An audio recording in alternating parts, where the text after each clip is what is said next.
ఇవంతా కాదు. బైబిల్ వల్ల ఒక్క ఉపయోగం చెప్పు అంటారా? ఒకటి కాదు, వందలు, వేలు, లక్షల ఉపయోగాలు ఉన్నాయి. కానీ ఇప్పుడు ది బేసిక్ ఒక్క ఉపయోగాన్ని మీకు చెప్తాను. ఫస్ట్ ఒక విషయాన్ని మనం అర్థం చేసుకోవాలి. మనందరము దేవుని పిల్లలము, దేవుని దగ్గర నుంచి వచ్చాము. మెచ్యూర్డ్ దేవుని బిడ్డగా ఎలా జీవించాలి, దేవుని ఉన్నతమైన ఉద్దేశాలను ఎలా తెలుసుకోవాలి, ఆ ఉద్దేశాలకు తగ్గట్టుగా ఎలా జీవించాలి అని మనకి చెప్పడానికి ఒక గైడ్, ఒక ఇన్స్ట్రక్షన్ మనకు అవసరమైంది. రెండవది ఏంటంటే, ఒక క్రమమైన పద్ధతిలో మనం ఆత్మీయంగా ఎదగడానికి, స్పిరిచువల్ పీస్, స్పిరిచువల్ స్ట్రెంగ్త్ రావడానికి కొన్ని ఇన్స్ట్రక్షన్స్ అవసరం. అయితే ఆ ఇన్స్ట్రక్షన్స్ మనకి ఆత్మనిచ్చిన దేవుని దగ్గర నుంచే రావాలి. మనుషుల ఆలోచనలు కానీ, మనుషుల ఫిలాసఫీలు కానీ చాలా లిమిటెడ్ గా ఉంటాయి. అంటే సిచ్యువేషన్ తగ్గట్టు మారిపోతూ ఉంటాయి. కానీ దైవ ఆవేశం వలన వచ్చిన ప్రతి మాట మనిషి యొక్క ఆత్మీయ దాహాన్ని తీర్చగలుగుతుంది. సో ఆ దైవావేశం వలన వచ్చిన మాటలే ఈ బైబిల్. బైబిల్లో అక్కడక్కడ దేవుని మాటలు ఉంటాయి అనుకుంటారు కొంతమంది. బైబిల్ అంటేనే దేవుని మాటలు.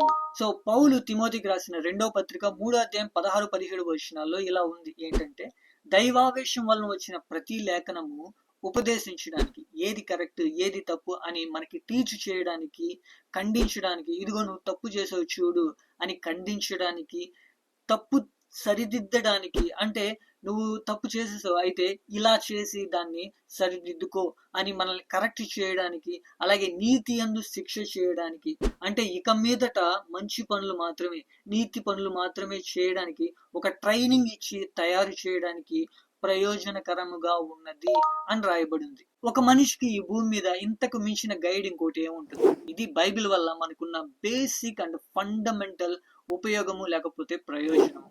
This is day 4 of Faith Facts. Follow for more content, like it and share the word of God.